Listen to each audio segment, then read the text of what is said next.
so we're back and I have some chocolate molds. You can usually go to your cake and candy supply store or online and find some chocolate molds here. This one is for a doctor. Has a couple of things on here, thermometer, some other type things, little pill bottle. There's also a doctor plaque, which I didn't do.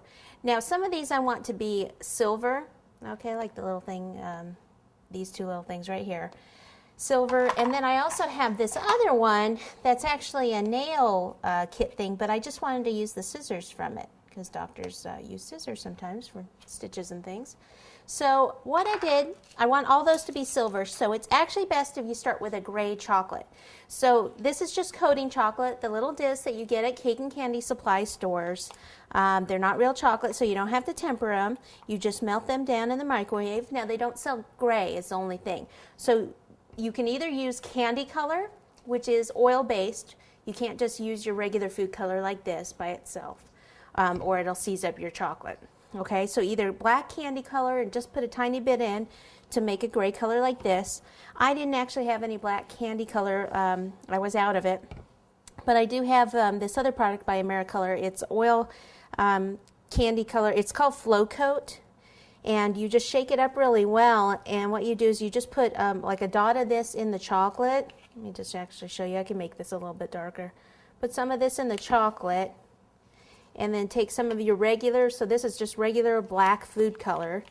And what you want to do is squirt this right on top of that Flow Coat. Usually doesn't take much, just kind of a dot. Okay, right there. And then you just mix that together. You can see how it's going darker.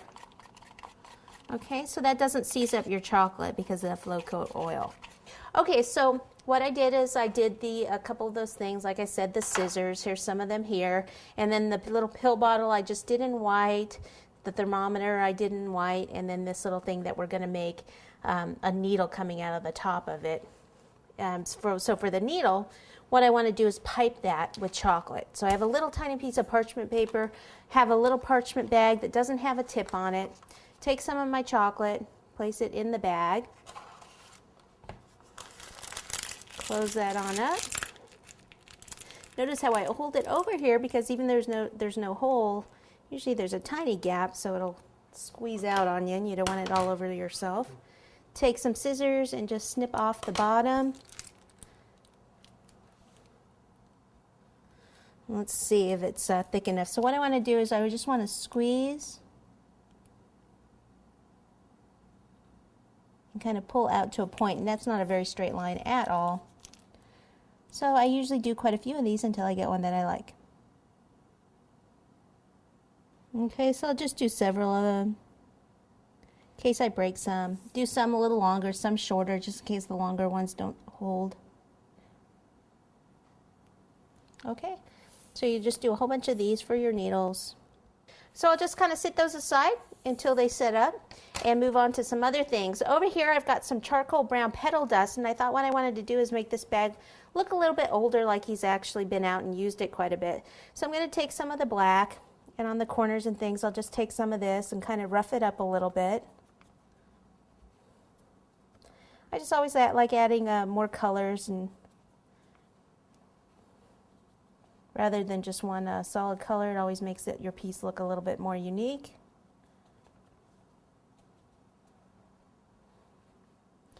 I do have the paper towel down here to try to protect the board, but I'll probably end up having to wipe some of it off the cake board. So the handles would probably be a little black from holding them.